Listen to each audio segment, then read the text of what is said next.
Children's appreciation test CAT।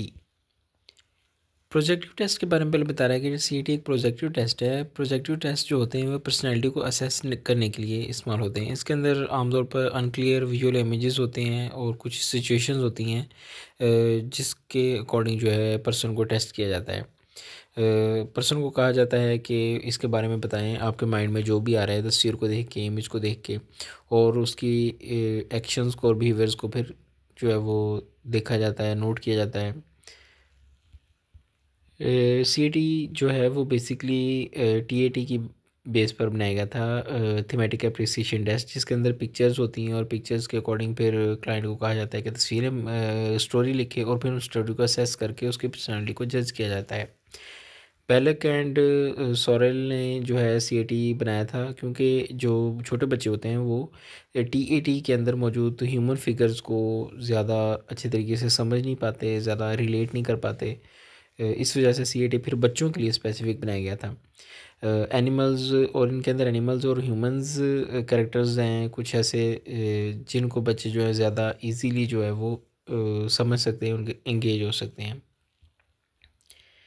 CAT की अगर history की बात करें तो मैंने जैसे पहले बताया, ल्यूपोल्ड बेलेक और सोरेल बेलेक ने इसको 1949 में डेवलप किया था।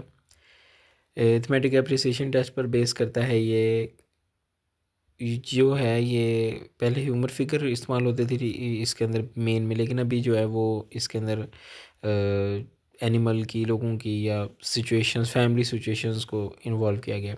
3 से 10 साल के बच्चे पर यह अप्लाई किया जाता है और बच्चे की कंडीशन को देखकर जो है कार्ड की सिलेक्शन की जाती है। पर्पस वो पर्सनैलिटी को असेस करता है, लेवल ऑफ मेच्योरिटी को, साइकोलॉजिकल हेल्थ को देखता है। सीरीज ऑफ ड्राइंग जो हैं बच्चा जो है बनाता है ह्यूमन की या एनिमल्स की फिगर जो होते हैं फैमिली सिचुएशन के रिगार्डिंग, फिर वो जो हिसाब से वो स्टोरी बनाता है उसी के अकॉर्डिंग फिर जो है वो उसकी पर्सनैलिटी को असेस किया जाता है। और शो करता है ये कि जो चिल्ड्रन है उनकी इम्पोर्टेंट जो उसकी कह लें कि फिगर्स हैं उनके साथ उनके क्या रिलेशन है। प्रोसीजर है ये कि एनवायरनमेंट क्वाइट होना चाहिए, कंफर्टेबल होना चाहिए, टेस्ट इंट्रोड्यूस करवाएं, इन्फॉर्म कंसेंट लें, प्रिपरेशन करें टेस्ट की, कार्ड की सिलेक्शन करें। 10 कार्ड्स होते हैं इसके अंदर। CAT एनिमल और CATH जो है वो ह्यूमन के लिए इस्तेमाल होता है, यानी कि ह्यूमन फिगर होती है CATH और CATA जो है एनिमल फिगर होती है। बच्चे की एज और कल्चरल बैकग्राउंड के हिसाब से कार्ड सिलेक्शन करें। जो कार्ड है प्रोसेस के कार्ड शो कराएं, 1 बाय 1 कार्ड शो कराएं और उसको उसके बारे में स्टोरी लिखने को कहें, इनकरेज करें उसको।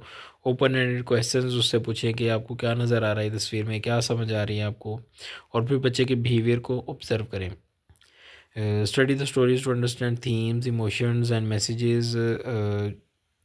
पैटर्न्स को देखें, रिपीटेड कौन सी चीज़ को बार बार रिपीट किया है, कौन से कॉन्फ्लिक्ट्स हैं, कौन से रिलेशनशिप इश्यूज़ हैं। इंटरप्रिटेशन वही, इसकी कोई न्यूमेरिक इंटरप्रिटेशन तो होती नहीं इसको जो है ख़ुद से स्टोरी को असेस करना होता है, पेशेंट की, बच्चे की जो है वो हिस्ट्री के साथ उसको मिला कर देखना होता है कि उसके घर में क्या रिलेशन है उसका माँ बाप का, और उसकी जो है लाइफ के अंदर किस किस्म की सिचुएशंस हैं, किस तरह वो टैकल करता है सिचुएशन के साथ। कुछ ये तस्वीरें यहाँ पे दिखाई गई हैं CAT की। वर्जन वही जो मैंने पहले बताया है, CAT A, H और S। A में एनिमल फिगर होता है, H में ह्यूमन, और S में जो सप्लीमेंट्री होते हैं यानी कि व्हीकल्स हो गई, हाउस हो गई, या कुछ सिचुएशंस हो गई। स्कोरिंग के अंदर वही कि राइट और रॉन्ग का तो कोई इसके अंदर वो कॉन्सेप्ट नहीं है, ठीक है। इसके अंदर न्यूमेरिकल फॉर्मेट में डाटा नहीं आता। एडमिनिस्ट्रेटर जो है उसको स्टोरी सुनाई जाती है, बच्चा स्टोरी सुनाता है या लिखता है, तो जो है वो उसके अंदर देखता है कि कौन कौन से थीम जो है वो प्रेजेंट है और कौन से एब्सेंट हैं। हर स्टोरी को अच्छे तरीके से एनालाइज किया जाता है, कॉन्फ्लिक्ट्स को और नीड्स को देखा जाता है, एटीट्यूड को देखा जाता है, पैटर्न्स ऑफ बिहेवियर को देखा जाता है।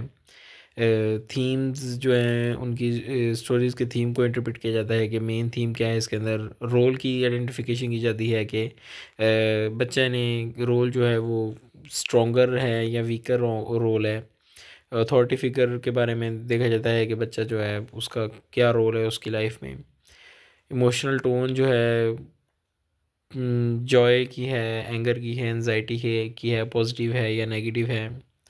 कॉन्फ्लिक्ट रिजोल्यूशन में कह रहा है कि ऑब्जर्व हो conflicts are resolve, cooperation, aggression, avoidance, मतलब क्या बच्चा क्या शो कर रहा है इसके अंदर, स्टोरी के अंदर।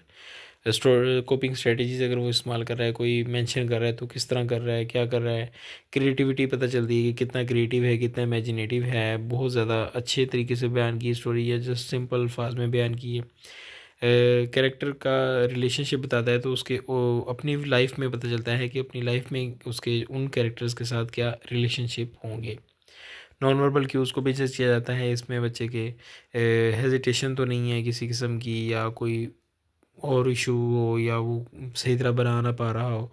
कॉन्टेक्चुअलाइजेशन है, डेवलपमेंटल स्टेज और कल्चर बैकग्राउंड को कंसिडर करते हुए जो है कार्ड्स उसको दिखाने हैं, सिलेक्ट करने हैं। Combine CAT results with other assessment, parent teacher reports and observation, फिर उनके साथ कंपेयर करके देखना है कि कितना डिफरेंस आया है।